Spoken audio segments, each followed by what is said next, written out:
Muito bem, CESP, Sebrasp, chegando aí na área, é a banca que vai executar o próximo concurso, no momento da gravação desse vídeo, do Superior Tribunal de Justiça, do STJ. E aí, eu peguei uma questão de 2024 da banca CESP, Sebrasp, para poder mostrar a você que vai enfrentar essa banca, como é que eles trabalham. Então, peguei aí uma prova do Banco Central, cargo de nível superior do Banco Central, de 2024. E aí, isso que está num quadrinho mais escuro, é o trecho do texto que nós vamos precisar voltar. Porque a pergunta disse assim, no trecho, em relação às distorções que podem incorporar e exacerbar, o primeiro período do segundo parágrafo, é esse que está aí no quadrinho azul, a forma verbal podem está flexionada na terceira pessoa do plural, porque concorda com o termo distorções, que é o referente do sujeito das orações presentes no segmento, que podem incorporar e exacerbar. Eu achei um enunciado muito grande e confuso.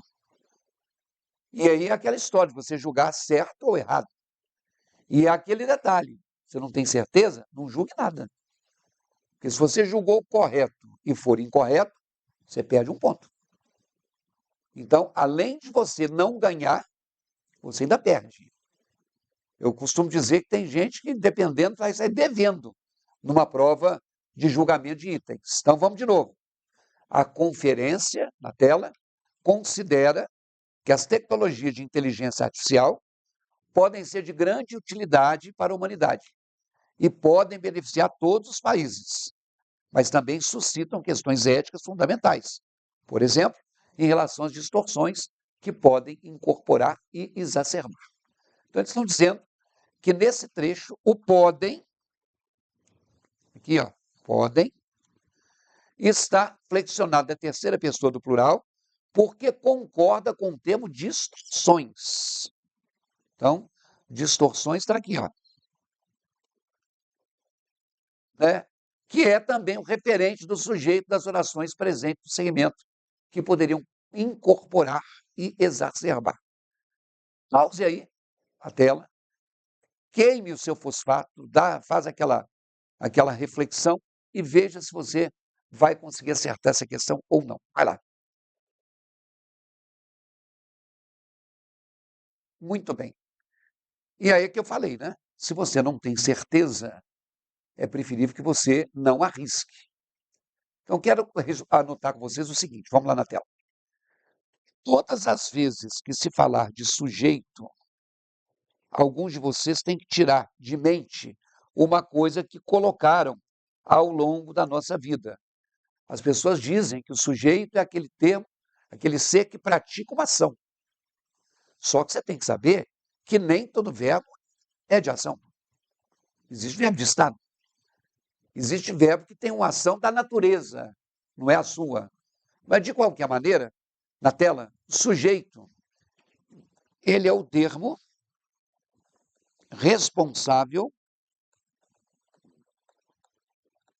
pela flexão do verbo.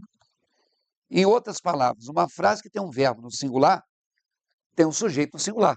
Uma frase que tem um verbo no plural tem um sujeito no plural. Então, é por isso que essa questão aí fala de sujeito e fala de verbo, na terceira pessoa do plural. Então, anotando aí, se a gente diz assim, ocorreram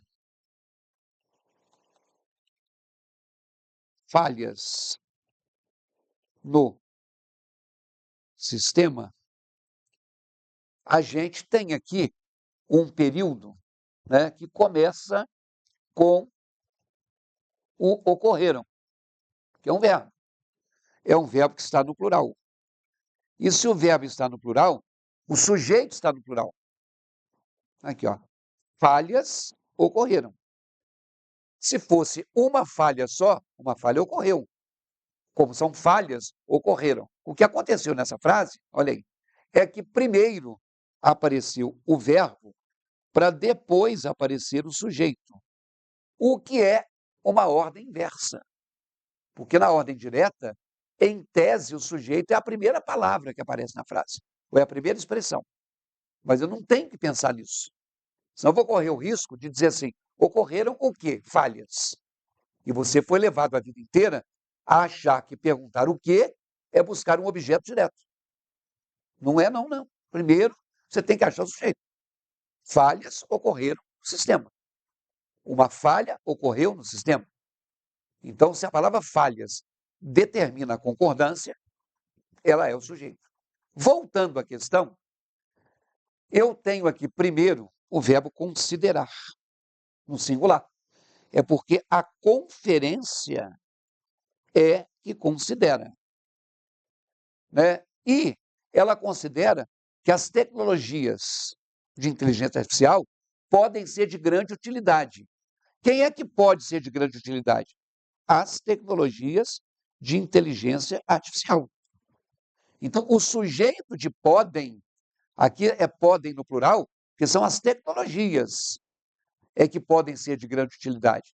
Então, o sujeito de podem está na terceira pessoa do plural, não é porque concorda com distorções, é porque concorda com tecnologias. Isso quer dizer que você acertou a questão se você julgou que isso aí estava errado.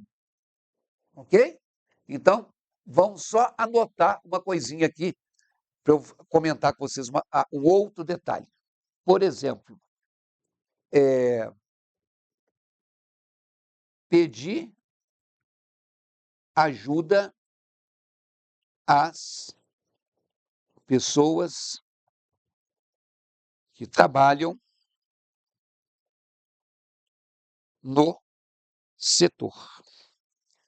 Observem que aqui nós temos o que a gente chama de um período composto, porque eu tenho o verbo pedir e tenho aqui o verbo trabalhar.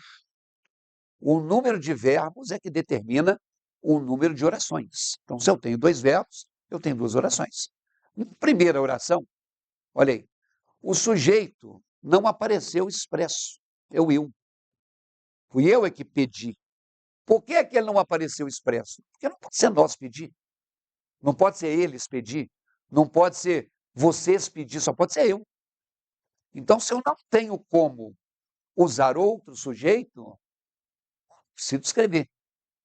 Agora, o segundo verbo é trabalham. Quem é que trabalham? As pessoas. Pessoas trabalham. Acontece o seguinte, o acraseado é a mistura do artigo a com a preposição a. Eu imagino que alguns de vocês se lembram de ter ouvido de algum professor, ou até de mim, que sujeito é um termo que não pode ser preposicionado. Porque, na verdade, eu pedi ajuda, esse é o objeto direto. Mas eu pedi às pessoas, esse é um objeto indireto. Põe na tela. Eu pedi, pedir é o verbo, precisa do complemento ajuda, que é o objeto direto, e ajuda a quem? Às pessoas, é o objeto indireto.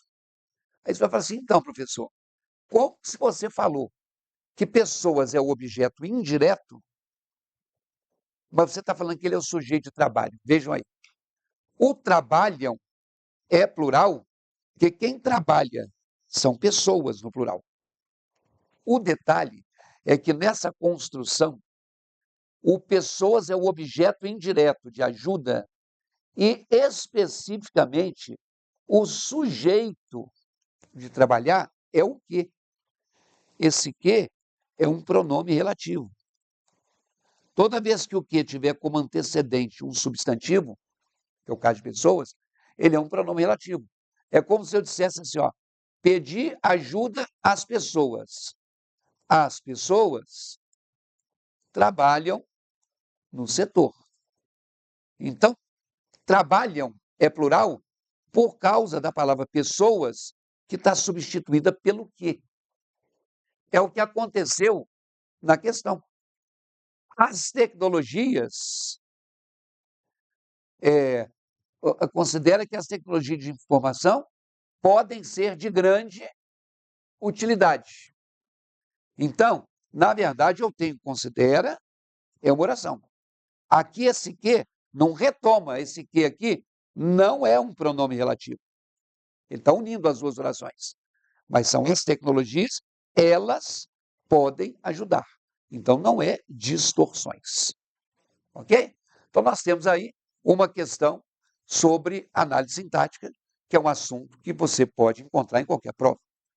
Eu estou divulgando para vocês agora um projeto chamado Projeto Português ao Vivo, porque hoje nós fizemos essa questão, você está vendo essa questão, gravada.